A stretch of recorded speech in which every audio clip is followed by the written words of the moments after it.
introduced. Okay, you minus by times output times weight. Okay, so apa maksud forgetting factor tu? Forgetting factor adalah weight decay di mana selain daripada weight tu bertambah, dia akan cuba kurangkan penambahan weight. Maknanya kalau kita ingat macam mana forgetting factor ni in effect, alright? If let's say the output is not activated,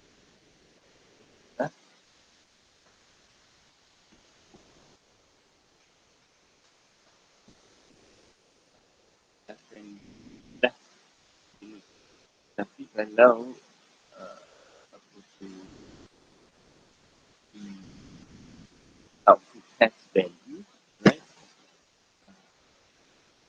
It show up some value here.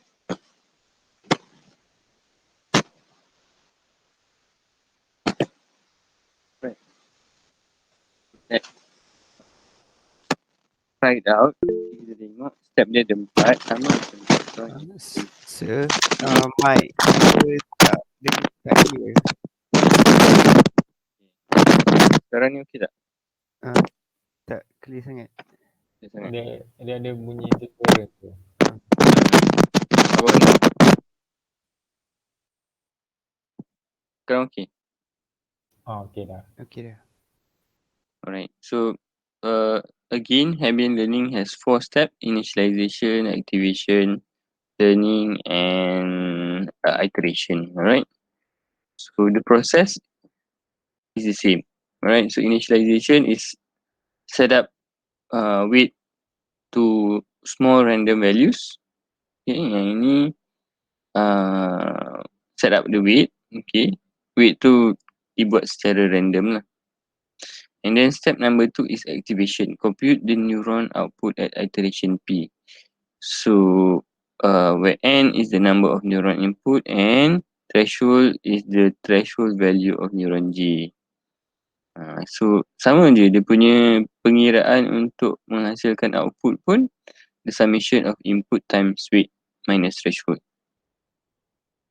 Update the weight in the network. Right, so where weight change is the weight correction at iteration P, and iteration is to increase iteration P by 1 and continue until the synaptic weight reach their steady state value, right? So ni contoh lah. To illustrate Hebbian learning, consider fully connected feed-forward network with a single layer of 5 population neuron as shown in figure 6.22. So ini figure dia lah. Ni figure Hebbian network. Yang mana input dia menghasilkan output yang sama. This is A ni adalah initially the initial state of the network, and B is the final state. Alright, so dekat final state ni kalau kita nampak awal-awal tu dia input dia menghasilkan output yang sama, tetapi untuk final state akhirnya walaupun input tu kita represent dengan value yang 1 ni, 4x1 is 1, it will produce 0. Okay, kenapa? Why does this happen? Okay, kalau kita tengok dekat dia punya set of input vector, dia kesemua x1 ni, vector x1 yang kecil ni kan, bukan x1 yang ni lah, ni jangan confuse.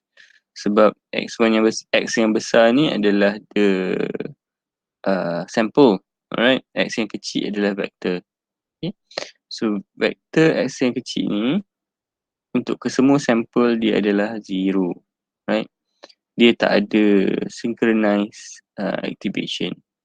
So what happen is that forgetting factor will forget the connection weight. So dia akan jadi kosong. Okay. So this is the final weight lah. Atas ni semua kosong. Okay, kalau kita nak buat kan, sekejap boleh tak? Sebelum ni saya ada buat tapi tak jumpa pula file. Dah lama sangat dah. Sekejap kita try buat.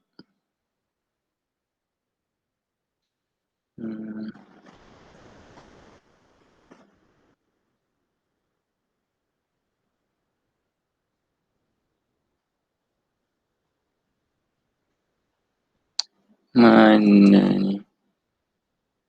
Kita home.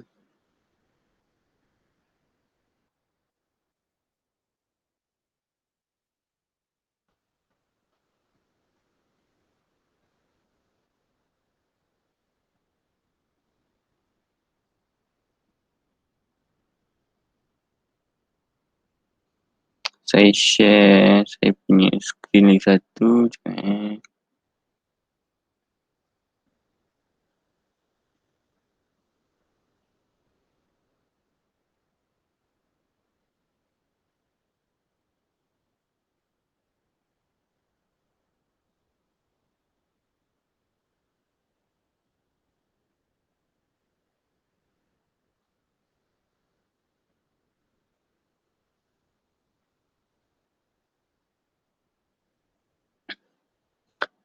Okay. Nampak kan? Can you see my screen? Ada Google Meet punya screen. Google Meet punya screen. Okay. Dia tak tunjuk Excel eh? Tak. Okay, kejap. Kalah ni. Entire screen.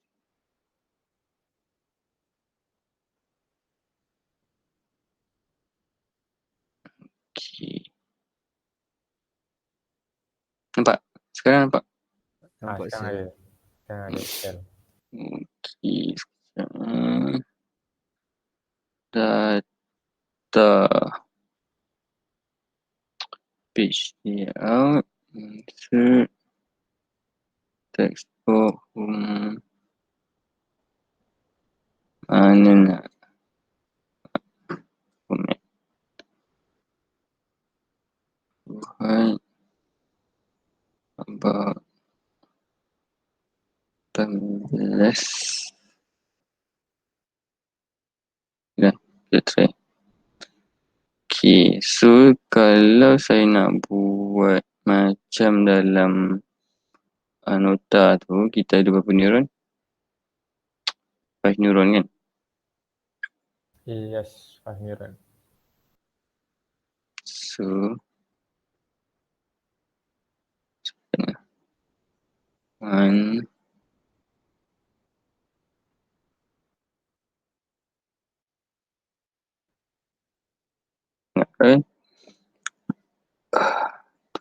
two, 3, 4, 5. So output dia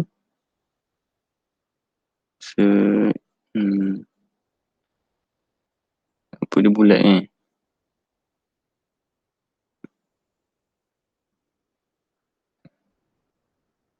One,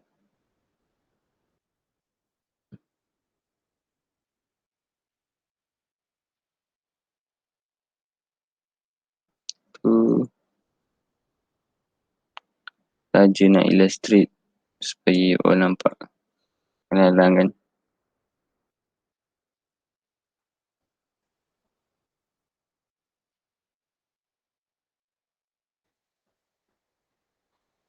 Okay.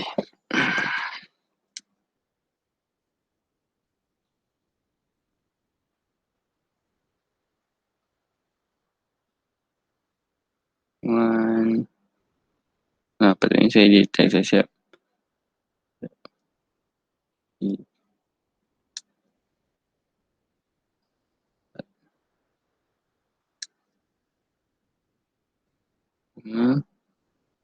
Kan? Tengok jap. Ni. Betul, betul. Okay. Masuk macam tu. Okay.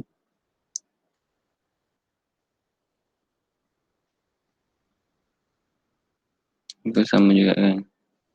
Satu.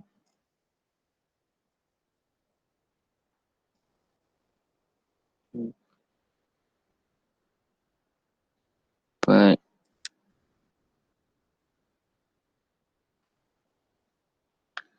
Alright. So saya nak insert arrow ni. Ni ke sini.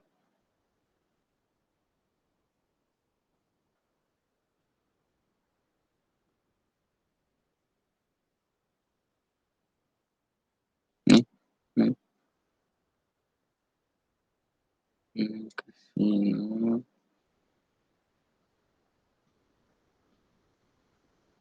Sini. Oh.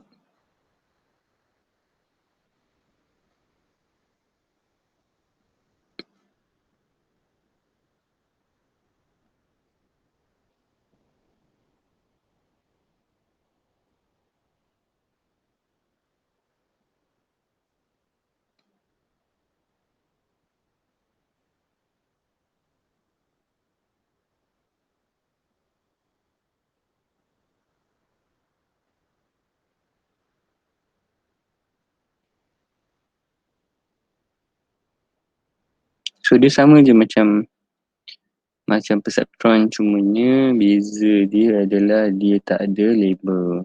Right. So bila dia tak ada label,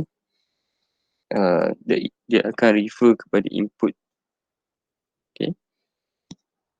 Dia refer kepada input.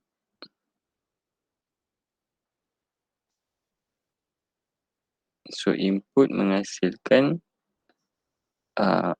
output yang sama dengan input. Sepatutnya lah. Okay. So yang ini saya tak tunjukkan dia punya learning processes dia. Saya nak tunjukkan macam mana beza apa beza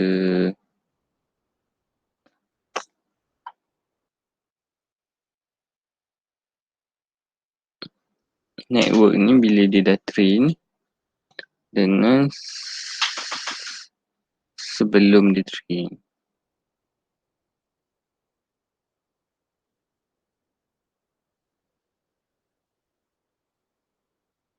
Panjang cerita dia ni.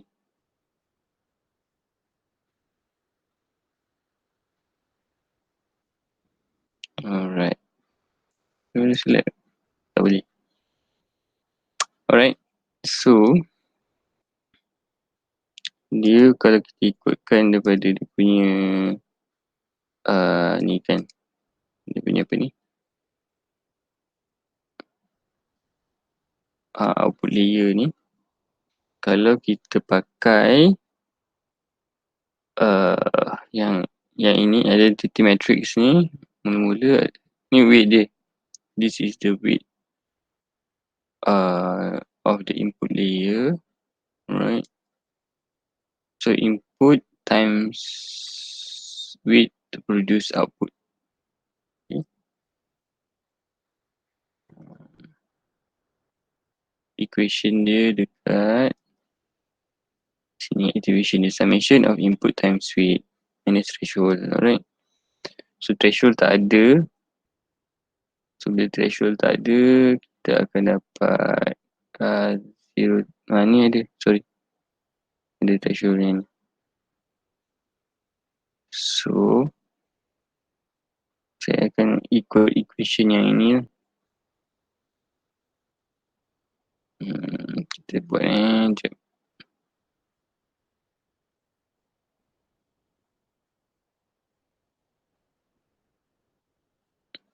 Identity matrix kan. Satu.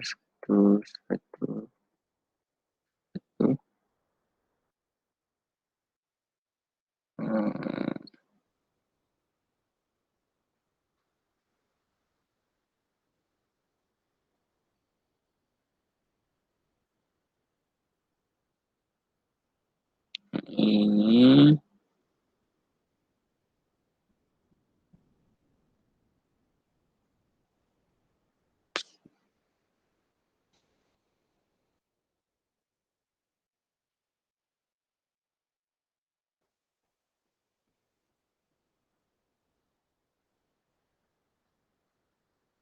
bagi dia nampak sikit. Okay.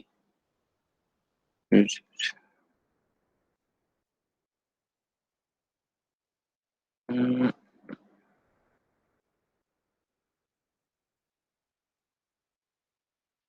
Saya buat panjang. Ini betul.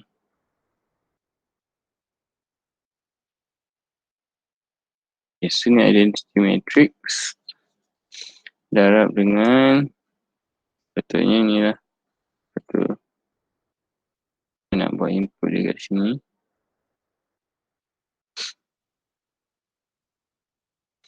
Ini sama dengan sini. Ini sama dengan sini. Ini sama dengan sini. Ini sama dengan sini. Sini. Alright, so ini adalah dia punya input.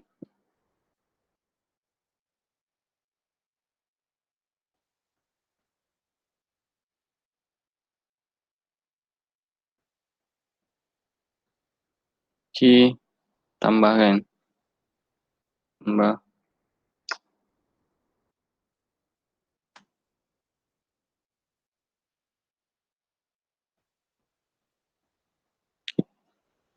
Minus.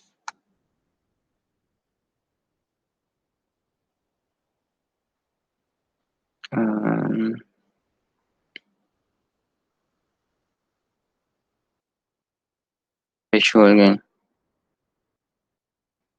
Threshold. Dia dulu dalam buku threshold dia.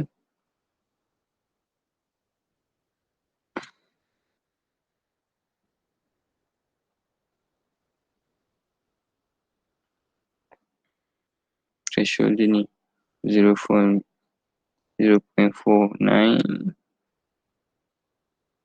mana 0.49 1940. itu 0.3661. yang ni 0.0907. 2.0 0907. ni 0.9478. yang ni bawah dia 0.0737. 737 macam ni. Okay, sekejap. Sama dengan so ini dia punya challenges sama dengan row times column kan, betul tak? Ini tambah ni, ini darab kan, darab ni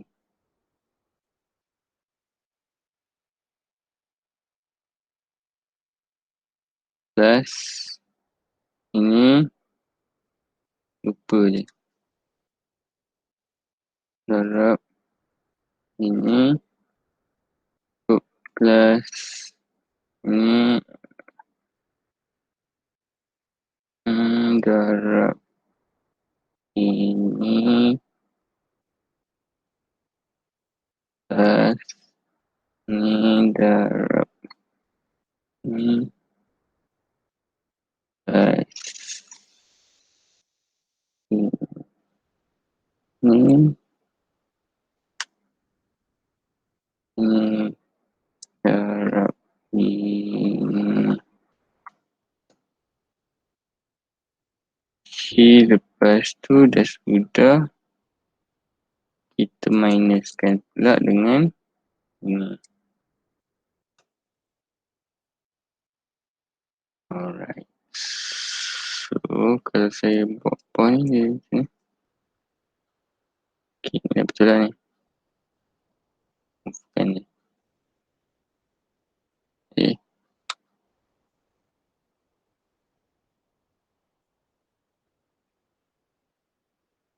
Okay.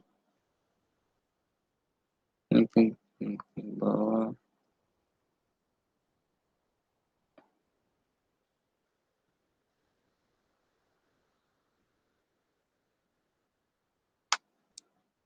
Sini, sana.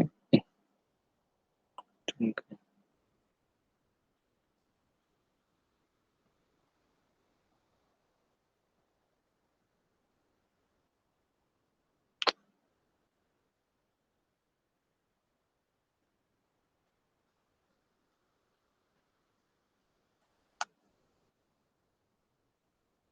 Last one.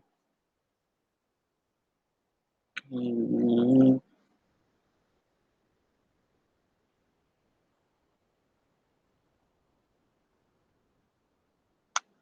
Oh. Nilai yang ini tak apply lagi pada sigmoid kan? Ya. So saya nak buat terus ke sigmoid?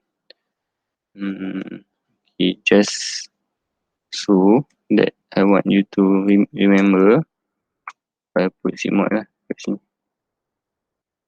Sigmoid. Ini sigmoid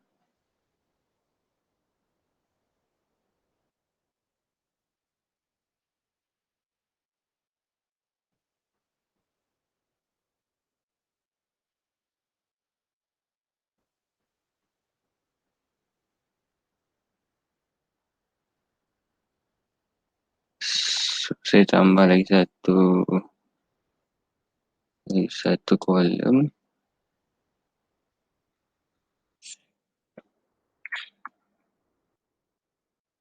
Ini pun dia lagi besar kat sini lah.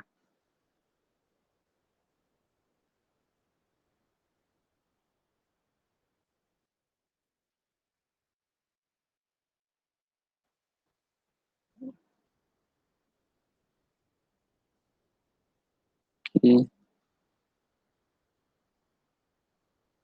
Ni pun sigmoid juga.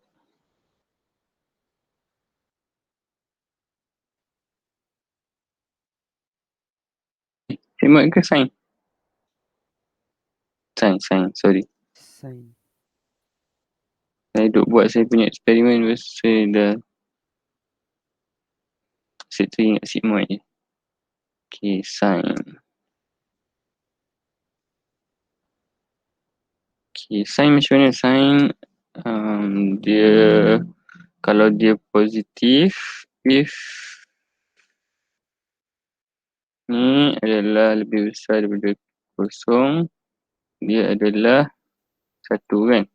Yes. Kalau dia less, dia kosong. Betul. Betul tak? Kosong ke negatif 1 je? Lebih besar. Dia kalau dia positif, tengok balik. Sign kan?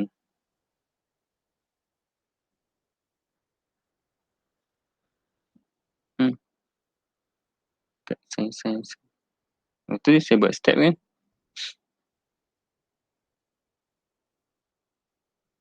Oh ni, sorry.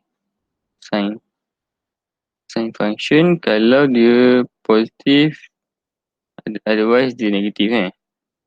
Ya, Kalau betul. dia less than 0, dia negatif. Tapi salah ni sepatutnya dia step.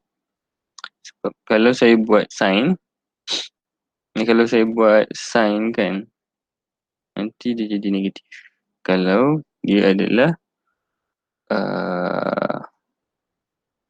selain daripada tengok sekejap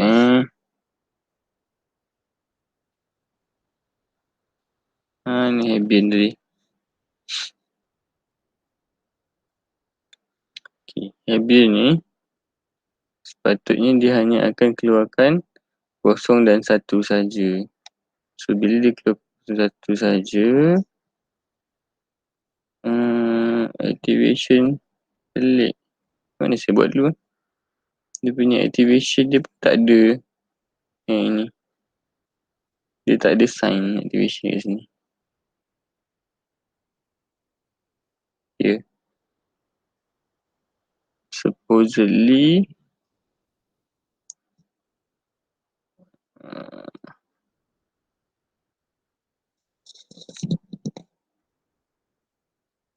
tak cakap kan.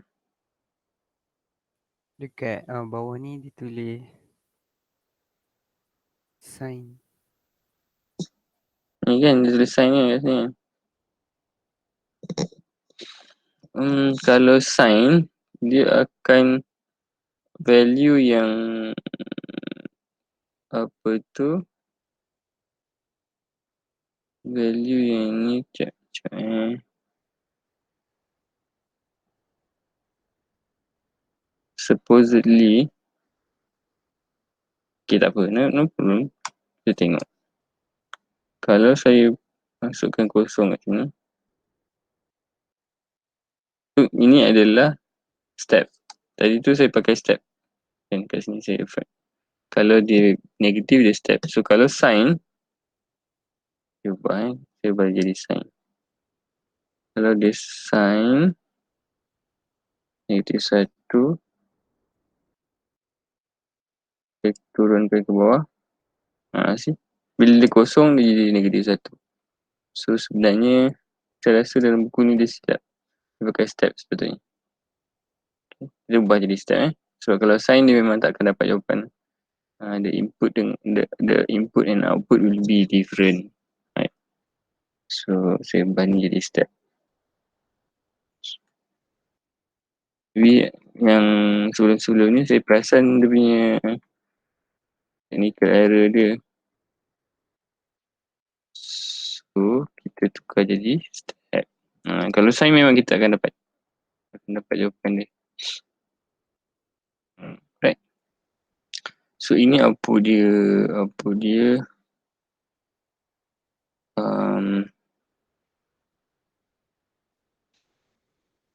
nak bagi cantik sikit kan.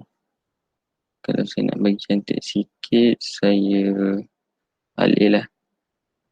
Saya alih dekat sini. So ini saya nak bawa ke sini. Okay. Ini saya nak bawa ke sini.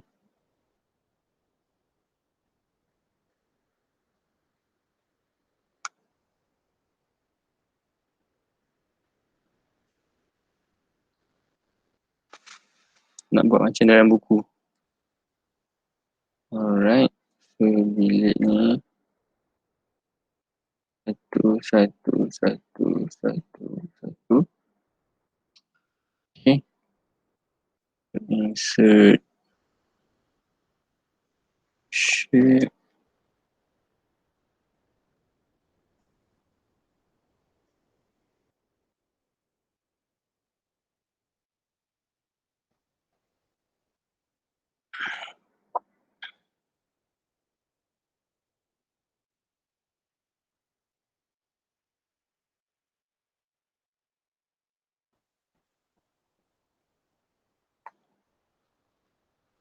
Okay.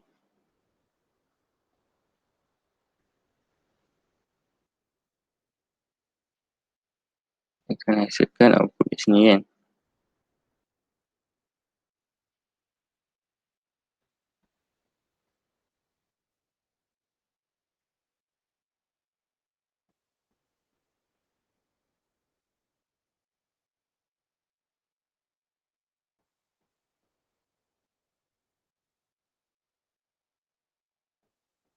So output dia kita ambil di sini. Ini.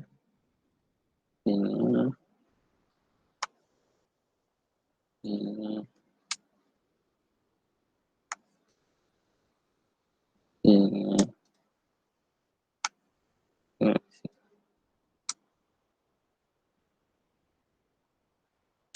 Okay. Okay, kemas sikit. Kalau nak dekat, kita buat sini. Alright. So kalau kita tengok, this is the initial network where the width is an identity matrix. Di mana kalau saya ubah kat sini kan, whatever input that is represented to the network will produce the same output yang sama, right? So what happen kalau ikutkan dalam buku ni, dia kata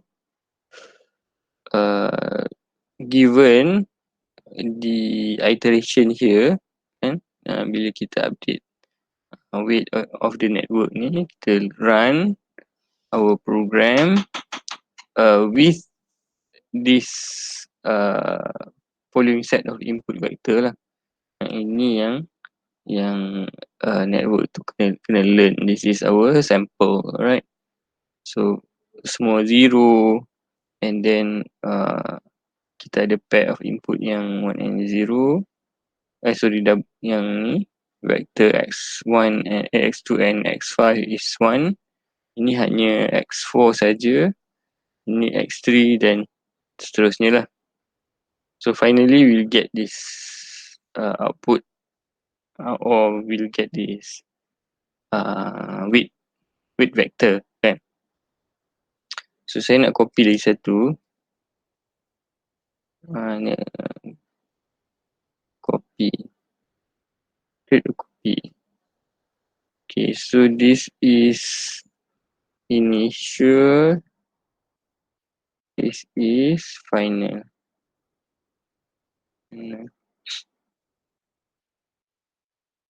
Alright, so final dia adalah 2.20 2.0204 kan? Tak. Dekat sini dengan kat hujung dia kan. 2.0. Lagi kat mana? 1.0 1.02 0.996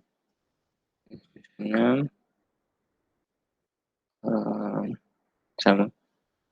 So ini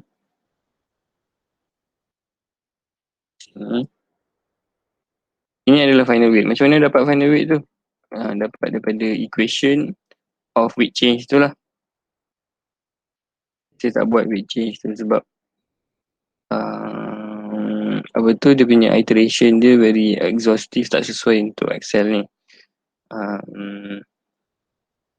However, I'm going to show you the how the final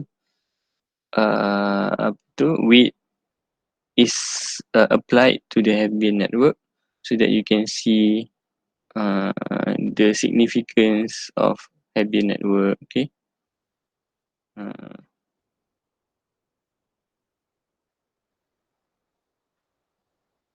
Alright, so this is the output. Output.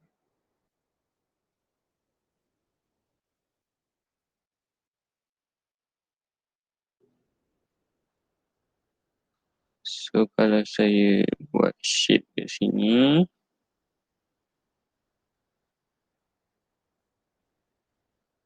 buat cantik sikit lah. Text, input,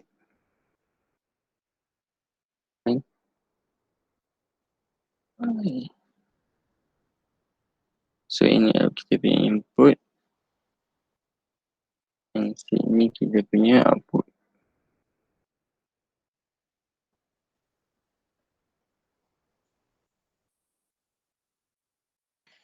Okay.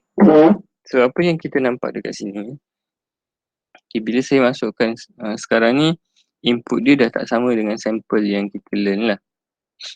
Okay, the sample is The simple sample is like this, the learning sample. Ada 5. Tetapi bila kita nak test our network, we can put our input whatever combination of input that we want lah. Right. Kalau you perasan, output yang dihasilkan dekat neuron yang pertama ni adalah 0. Okay. So, kenapa 0? Sebab kalau kita tengok dekat sini Negatif. equation, dia akan always multiply with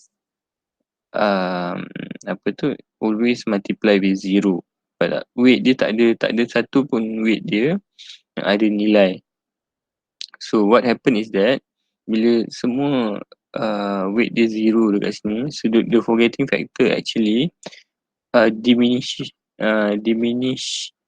all the how do I say, the weight that connects the input neuron to the output neuron. So maknanya weight tu macam tak ada lah, macam hilang.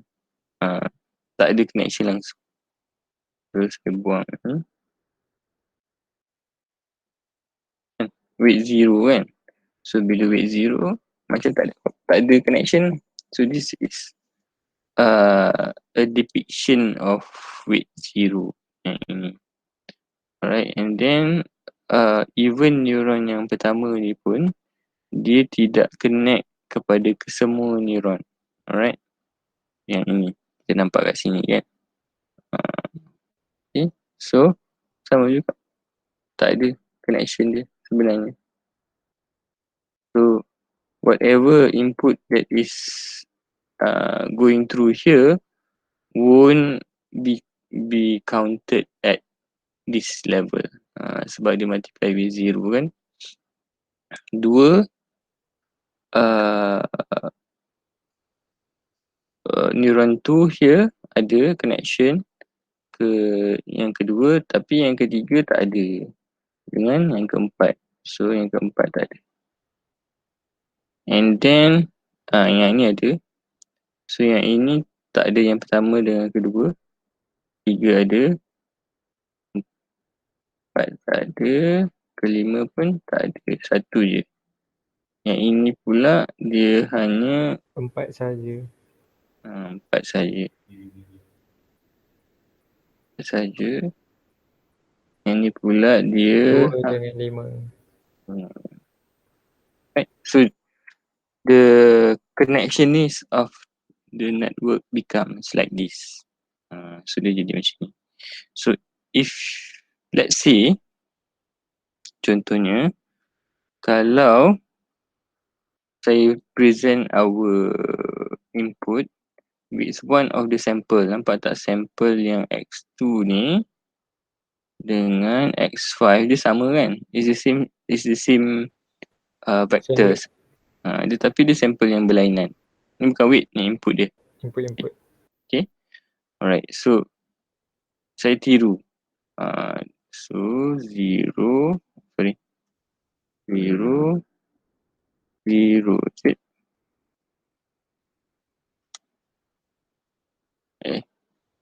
Mana kat sini?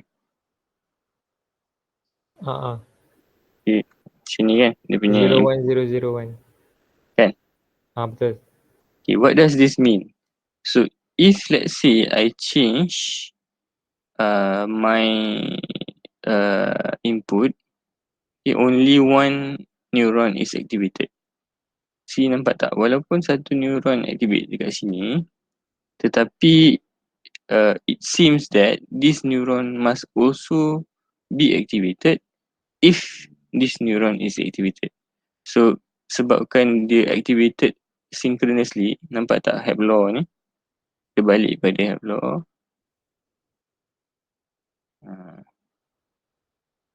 See, the Hebb law says that if two neurons on either side of a connection are activated synchronously, then the weight of that connection is increased. So bila weight connection ni wujud, walaupun neuron ni tak aktif, tetapi disebabkan oleh neuron 5 ni adalah neuron 5 yang activated, dia akan tolong neuron 2 to be activated as well. So dia tak kisahlah dia sama, dia complement each other. So kalau neuron 2 is activated, dia akan activate juga neuron 5. 5. Okay, vice versa, right? Tapi yang lain ni dia adalah independent lah. So ni neuron ni, see, dia takat neuron 4 won't affect other neuron. Dia Sebab- cuma affect sebab- neuron dia. Yes, sebab dia ada satu je connection dia yang aktif, yang lain semua kosong, tak ada. So this is the initial weight. Sebenarnya identity matrix dia adalah dia connect kepada diri dia sendiri lah ni sebenarnya. Tapi saya tunjuk je macam ni kan awal-awal to show you that the weight is there, tapi weight dia adalah kosong. Sama juga macam ni, weight tu ada tapi dia adalah weight kosong. Alright, kenapa kita perlu acknowledge yang weight tu wujud? Sebab nanti bila kita nak dapatkan final weight ni, we have to do the weight updation. Alright, so the weight is always updated and changed. Depends on how the output is produced. Alright, so barulah kita boleh dapat final weight yang macam ini. Okay, presented that our data sampling is given like this. Macam ni. Okay, boleh? Boleh sir. Boleh. Alright. So, are you ready to move on to the next topic? Competitive learning? Boleh tak kita masuk competitive learning? Saya okey je. Okay, how about dress? Boleh Boleh. sir. Boleh. Right, another popular type of unsupervised learning is competitive learning. So, apa tu competitive learning? Okay, competitive learning ni, to make it simple, alright. So, competitive learning is called the winner takes all neuron. Okay, one of the easiest competitive learning to introduce to all of you is the self-organizing map. Okay, yang mana we have a two-dimensional feature map. So what is a two-dimensional feature map? So a two-dimensional feature map is using a close physical proximity and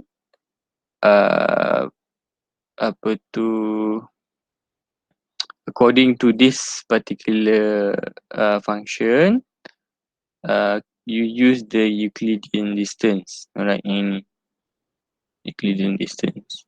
Nanti baca tau, yang ni saya go through very general, nak bagi you faham je, so that later if you read it on your own, you should be able to understand it. Alright. Okay, so this is the standard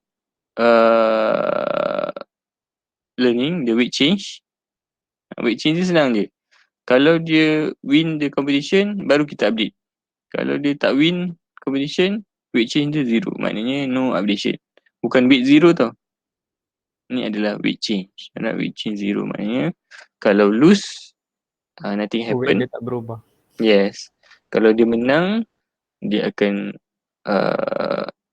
move lah. Okay, so ni adalah contoh Euclidean distance yang you belajar dekat sekolah dulu. So Euclidean distance is a measure of similarity between two vector. Alright. So apa yang dia buat adalah ni ada 2 point. Point yang pertama kat sini, this is the second point. Okay. So the weight matrix moves. Alright.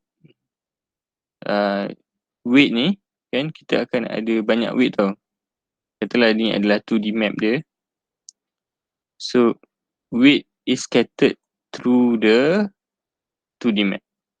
Kalau weight you ada 5, ada 5 lah weight neuron yang scattered through the 2D map.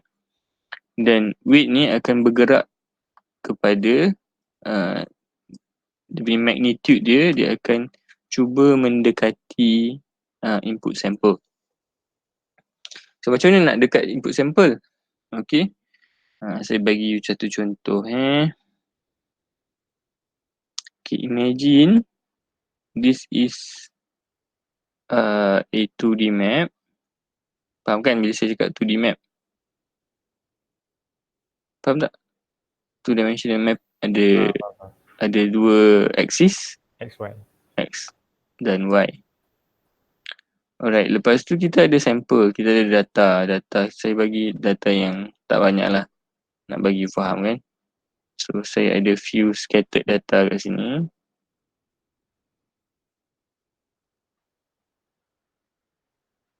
Okay.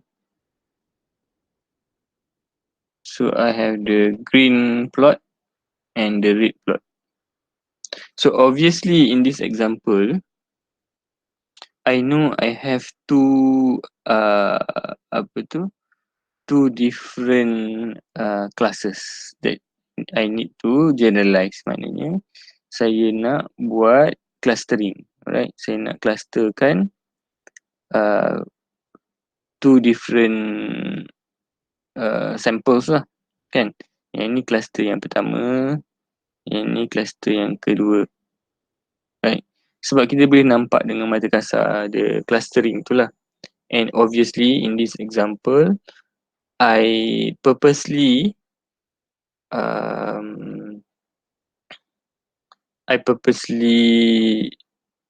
showed you this two different cluster so that you understand this example. Alright, dalam competitive learning, kita perlu identify the number of possible cluster, right? So kita kena agak lah. So kalau you buat cluster yang melebihi daripada the number of cluster that it's supposed to have, the extra cluster will create a subcluster. Kalau you tak faham ayat saya tadi tu, tak apa, kita tengok. Alright, so saya nampak ni ada berapa cluster? Kita nampak daripada graf yang sini ada dua kan. So bila ada dua cluster, saya akan create dua weight vector. Selalunya weight vector ni dibuat di tengah-tengah. Saya buat warna hitam lah. Biru lah, biru. So weight vector ni kita buat kat tengah. Ada dua kat situ. Position yang sama. Okay. So dia punya isi dia adalah X dan Y position lah. Okay, dia adalah macam mana kita nak tentukan dia punya location. We have to know the X value and the Y value kan. Coordinate dia. Okay. So both weight vector tu dia ada coordinate dia. Dan sampel yang terkandung dekat dalam 2D map ni, dia punya sequence dia bukannya macam sequence dia 1, 2, 3, bukan macam itu tau. Kalau macam itu pun tak apa sebenarnya. Tapi a real sample would be macam 1, 2, 3, 4, 5 dan seterusnya lah. Itu adalah sequence, bukannya coordinate. Each of the sample has its own X and Y coordinate. Faham tak? Faham. Okay. Now, in regard to the sequence of the sample, kita akan tengok sampel yang pertama dulu. This sample. Katalah ni adalah sampel yang pertama. So what happen is that each weight vector will calculate its distance to the first sample. Disebabkan weight vector ni pada awalannya kedua-dua position dia adalah position yang sama. So distance dia dengan first sample adalah sama. Make sense? Make sense? Right. So macam ni kita nak kira distance dia. Yang ini you dah belajar kat sekolah dulu, kan? The distance is calculated using this equation. Kan? The summation of x minus x ni x1 ni x2 to the power of 2 plus y minus y minus y2 squared. squared. Okay. Don't get confused. Ini adalah vektor untuk point yang pertama for x position. Yang ini vektor untuk point sama yang pertama. Dia tak kira lah. It doesn't matter which one is the weight, which one is the sample. Alright. So ini adalah yang Sample. sample. Kalau ini adalah weight, ni sample lah. Kalau ni sample, ni weight. Tak kisah mana-mana. Sebab bila Value squared. bila kita dah squarekan dia akan jadi positif kan. Yes. It will always produce a positive value. So kalau you kira-kira dapat negatif, something wrong lah tu. Okay. So the distance must always be a positive value. So macam untuk contoh yang ini, dia ada 3 neuron. 3 weight vector. So dia akan dapat 3 distance lah. Tapi in our case, the example that I draw here, kita akan dapat 2 distance. Sebab apa? 2 distance sebab saya ada 2 je weight vector. Okay. Okay. Alright. Dan weight vector ni, bila distance dia sama, kan, kita tak tahu siapa yang menang. Who wins the competition? Both win lah. Kan? Betul tak? Betul. So bila both competition dengan vektor yang lain. yes, so bila both win, dia kata ada 2 neuron. If J win the competition, dia akan update. If yang lose, dia tak buat apa-apa. Tapi masalahnya yang pertama ni, because location dia sama, tapi macam-macam mana pun, hanya satu neuron sahaja akan dikira sebagai winner. So winner takes all neuron. Okay, maknanya salah satu daripada neuron tu mesti mengalah. Okay, bila dua-dua menang, salah satu mesti mengalah. Right, so yang mengalah adalah neuron yang kedua dah. Maknanya kalau ada weight 1 dan weight 2, so weight 2 won't be changed. Hanya weight 1 saja kita update. So the updation of weight 1 is given by, macam tadi tu lah equation dia, alpha times the input vector minus the weight vector. So pergerakan dia, kalau kita tengok kat sini, sebab dia nak naik ke atas kan, betul tak? So currently, apa yang akan berlaku adalah the y value, the x value will be a negative value. X dia akan jadi negatif, y dia akan jadi positif. Sebab x dia bergerak ke Kiri, kiri, y ke y atas. bergerak ke atas. Good. Alright. So it will move lah depending on the alpha. Lagi besar alpha, the movement lagi besar juga. Alright. So eventually, kalau dia jauh, kan, mana ni? Okay. Kalau dia punya kedudukan dia jauh, the marginal difference between the subtraction of these two value will be a very large value kan. Multiplied by alpha, it will make a significant change in its location. So sekarang neuron yang neuron yang weight 1 tadi tu, dia bergerak ke arah dia bergerak ke arah sampel pertama tadi tu. Okay. Sekarang weight 1 dan weight 2 nilai dia berbeza. Okay. So for the next iteration, sampel yang, katalah sampel kedua tu kan, kan saya cakap tadi, sequence tu dia tak kisah pun. So the sequence can be scattered through the map. Katalah yang ini, sampel yang kedua. So what happen is that dia akan kira lagi distance dia. Now we have two distance. Kita ada distance weight yang pertama dengan weight yang kedua.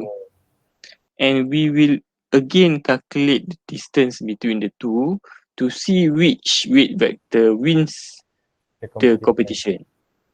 So yang ini sekarang ni mana yang lebih dekat? Yang weight tadi. Weight 1 kan? Weight Right. Weight 1 yang kita update tadi. So please remember, kalau you tengok dekat dalam ni, ni pun ada kadang-kadang ada student dia tersilap. Okay. Dia akan ambil nilai yang besar. Sebenarnya the winning neuron is the smallest value. Because the smallest value is the shortest distance.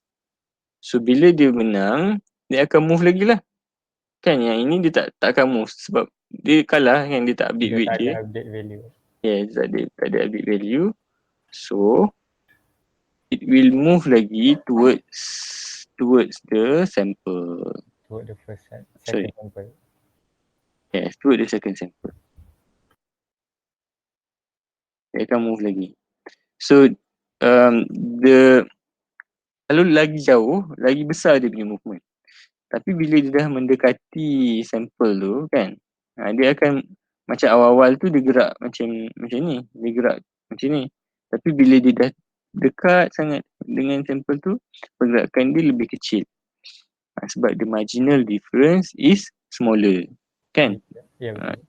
So the margin difference of the two value when it is subtracted, dia akan jadi small, multiply lagi dengan alpha jadi lagi small lagi.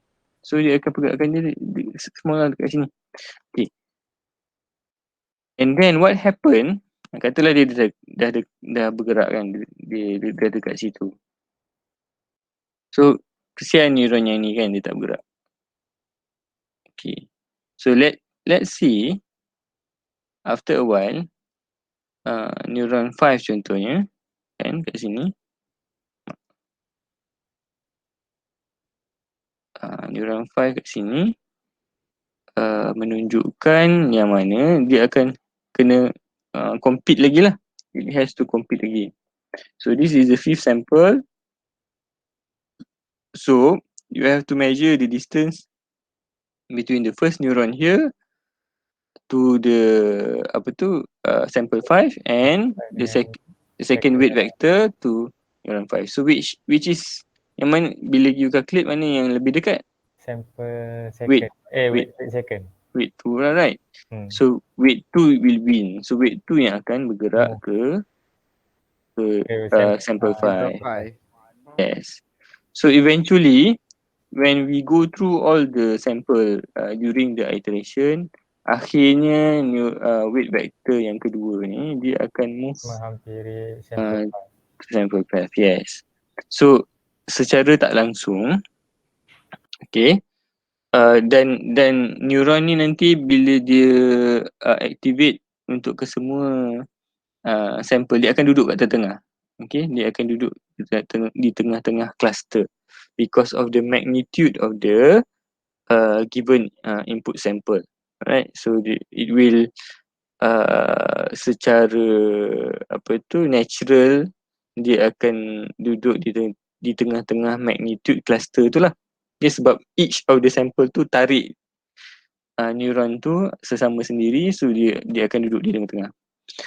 Okay, so bila dia dah tak banyak movement, kita stop kita punya iteration, alright? So maknanya the margin movement of each of the weight has tak ada significant change, so kita stop lah kita punya network. So dapatlah dua cluster.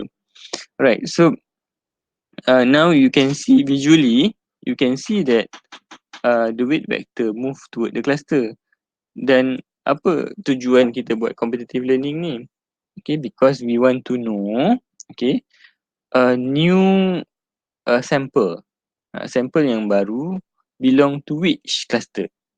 Katalah saya ada sampel baru. Okay, saya ada sampel warna ungu ni contohnya. This is a newly created vector. So X ni. So saya nak tahu vector ni belongs to which cluster. adakah dia belong to cluster yang warna merah ataupun warna hijau. So cara yang paling mudah adalah I calculate the distance of this newly created New sample sample dengan weight with weight. Yes. So the shortest distance yang belong Be- to the will belong to the cluster. Nampak tak? So that is unsupervised learning. Dia tak ada pun dia tak ada pun label yang menentukan which cluster. But given the information of its location of the cluster, we can actually create a indicator to show that whatever new data that is presented to the network, we will know which cluster that particular data belongs to. Okay, maknanya dia di dalam kumpulan yang sama dengan sampel yang lain. Macam inilah warna merah ni. Okay, walaupun dia tak ada label, okay, sebenarnya later bila you gabungkan dengan ANN yang ada label, okay, you can make it as a support classifier. Maknanya mungkin ada di antara sampel ni ada label, tapi ada kebanyakannya tak ada label. So mana-mana sampel yang ada label tu merupakan sebagai dia punya cluster name dia. Alright, maknanya you boleh kategorikan newly created sample ni belongs to the same class as whatever sample yang ada label di dalam cluster yang sama. Okay, senang kan? senang faham. Sebab you dah belajar dah Euclidean distance ni dekat sekolah. So it's a concept of using the measurement of distance to update the weight in order to find a cluster. Okay, that's why saya cakap tadi, what happen if I create another weight vector yang ketiga. Katalah tadi training kita buat 2 je kan. Tapi saya tak nampak data saya. Imagine cluster tu lebih kompleks. Okay, saya ada satu weight vector. Saya tak pasti dia 2 ke 3 ke cluster dia. So bila saya create another vector, vektor yang ketiga ni dia akan create what we call a subcluster. Subcluster tu maknanya cluster mana yang lebih besar dan dia ada subclass. Contohnya macam spesies binatang lah senang cerita, ataupun spesies tumbuh-tumbuhan. Kadang-kadang features dia sama tetapi dia adalah kumpulan yang berbeza. Contohnya macam ikan selar contohnya kan. Ikan selar ada banyak jenis ikan selar. Ada ikan selar kuning, ada ikan selar yang tak ada kuning kan. Tapi dia ada spesies ikan yang sama kan. Tapi dia adalah subclass. So nanti dia akan pergilah ke subclass dia. So sometimes kita sengaja buat weight vector yang lebih supaya for each classes kita boleh identify a new subclass. So that whenever a new sample is introduced to the network, we can know not only know the class of the sample, we can also identify the subclass. So ini adalah untuk 2 dimensional. Sebab bila 2 dimensional, features yang you boleh pakai hanya 2 features saja. Maknanya whatever sample data yang you ada, kalau data tu banyak feature dia, you kena cari feature yang significant yang boleh membezakan antara different sample. Contohnya, contoh yang paling mudah, features ada kaki ke tak ada kaki 2 ke kaki 4, ataupun kaki 8 contohnya. Contohlah kan you nak separate binatang kan. So kaki tu is a significant features to identify which animal in which classes. Dia belong to cluster yang mana satu. Yes, tapi feature ni banyak. Okay, sebenarnya untuk visualize, yes, you perlukan dua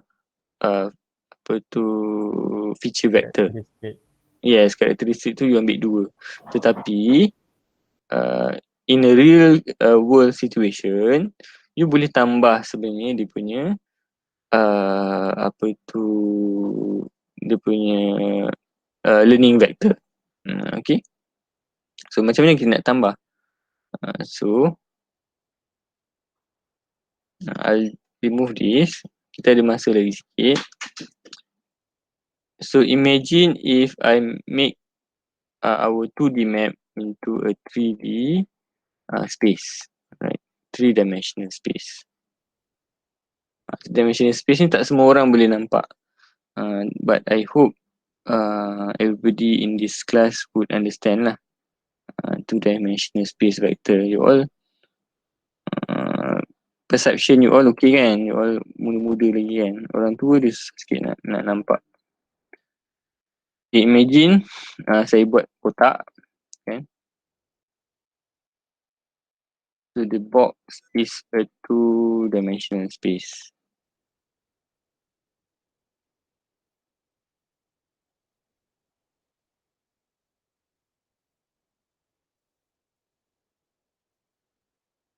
Okay. Macam ni lah. So the coordinates, dia instead of x and y, kita akan ada x, y and z kan. Ni notation sajalah. Kalau you dah faham, you nak pakai notation yang berbeza pun boleh. Alright, so the cluster will be dia akan ada depth lah kan. Dia akan ada depth, maknanya you akan ada cluster yang macam terawang-awang dekat sini. Dan you ada lagi satu cluster lain yang terawang-awang kat sini contohnya. So the concept is the same. So weight vector pun ada 3 juga, x, y, z juga. Weight vector untuk contohnya kita nampak ada 3 cluster. Okay. Saya bagi you contoh yang ini sebab tengok imagine cluster ni kan, dia macam ni. Tapi kat bawah ni ada lagi satu cluster kan. Right. So kalau kita tengok dalam bentuk 2-dimensional space kan, kita tengok daripada atas, z vector plus x vector will dia akan tindih. Dia akan tindih cluster ni, nampak tak? Dia bila kita turunkan ke bawah. So dia ada two separate cluster. Yes, dia sebenarnya dia adalah two separate cluster. Tapi kalau kita tengok daripada atas kan, Dia dekat dalam satu cluster yang sama. Yes. Yes, kalau kita tengok daripada atas, kita akan nampak macam dia adalah cluster yang sama. Tapi sebenarnya if we present another vector to the sample, it is actually a different cluster.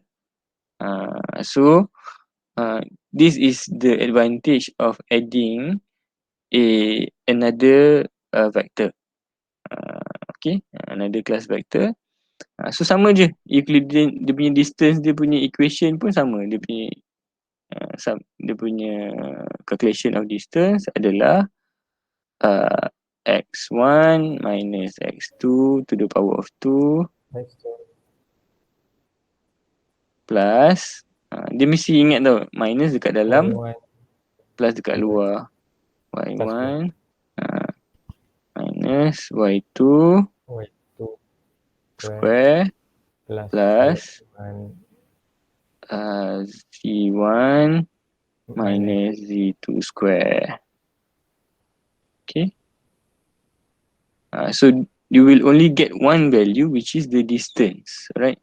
So Distance apa? Distance of the weight vector. Katalah saya buat weight vector kat sini. Between weight vector dengan sampel. Dengan sampel. So dia akan kira distance dia. Kalau you ada 3 weight vector, you kena kira 3 different lah. Betul. Tiga apa distance, so different lah. 3 distance. Alright. So the distance will determine which weight vector yang belongs to that particular cluster. Okay, nampak? So the concept is the same. The weight vector will move toward the cluster and reside in the middle of the cluster. Okay? Okay. Any other question from the rest of the class? Tak ada. Boleh kan?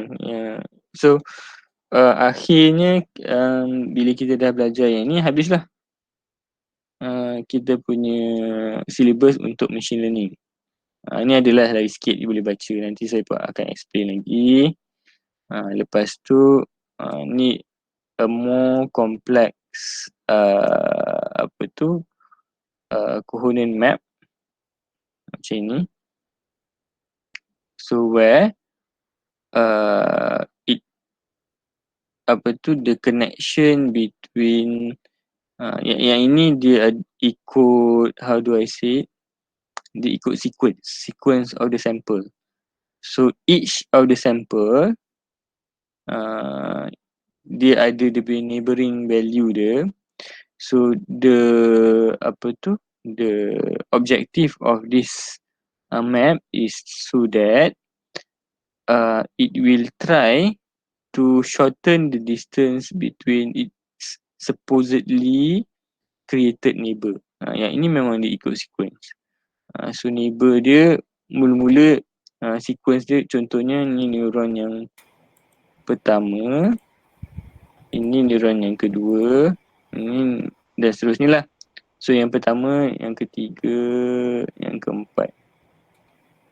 Contoh je buat So this connection is maknanya hanya neuron satu yang neighbor dia neuron 2, 3 dan 4. So what happen is that it will try to short the distance between this neighboring vector. So mula-mula mungkin dia scattered through the map. So bila each of the neuron ni akan cuba kecilkan dia punya distance, akhirnya dia akan dapat something yang macam ni, lebih how do I say it, lebih tersusun lah. Okay, initially it looks like this, akhirnya dia akan jadi yang macam ni, right? But for this kind of ni semuanya sebenarnya ni macam weight vector lah ni. Ini terdiri, dia sama sendiri. The weight vector will determine the yang ini kita dah ada kelas, maknanya untuk contoh yang ini kita hanya ada cluster. Maknanya kita nak separate data kita ke beberapa kelas yang berbeza, so that bila kita dah dapat macam ni nanti, whatever sample is presented to the network, dia akan sama ada belongs to this cluster, this cluster, this cluster or this cluster. Tapi kita boleh identify sample kita dia adalah dalam region yang ini. So yang ini adalah training between weight vector. Dia ada banyak sebenarnya tau. Contoh lagi satu sebelum ni. Okay. Apa yang saya dah ajar you throughout the semester, yang mana a neural network has to learn. So sometimes because neural network ni dia bukannya macam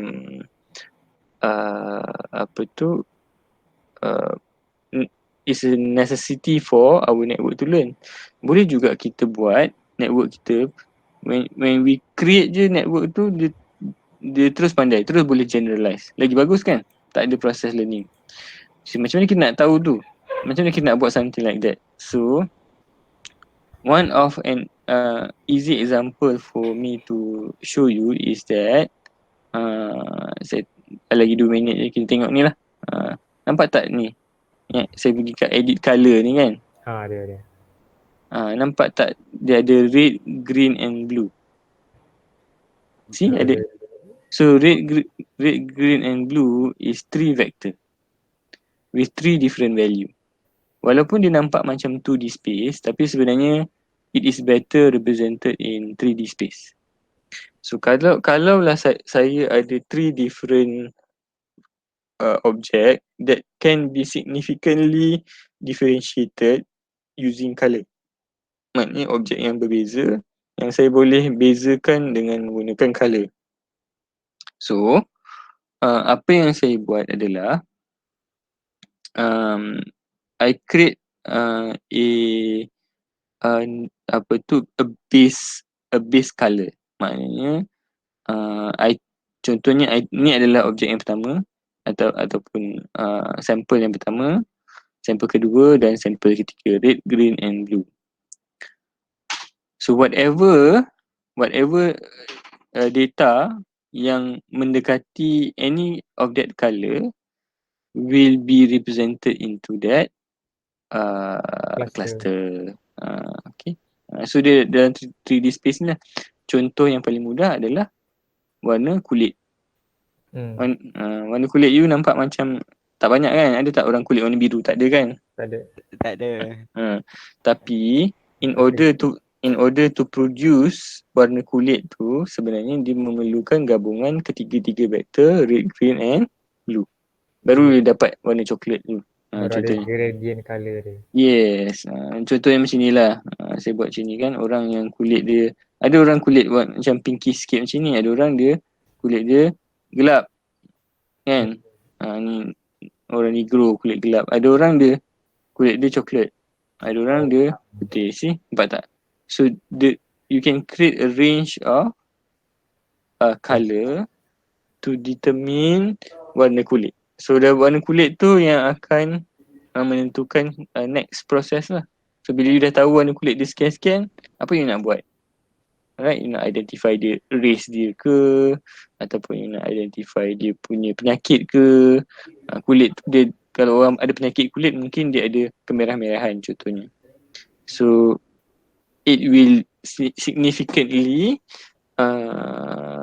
add something up to your knowledge base, cluster tu lah. So maknanya you dah terus create cluster yang menunjukkan something wrong with the skin. Alright, so I think that's it for today, because we have dah pukul 10. Sebelum you all keluar, dia orang cakap tak dengar, sorry, saya tak perasan. Okay, sekejap let me download your attendance. Alright, so that's it. Thank you very much. So I will share your attendance later. Alright. Okay, sir. Okay, sir. Okay. Thank you, sir. Welcome. Thank you. Yes, sir. Welcome. Bisa.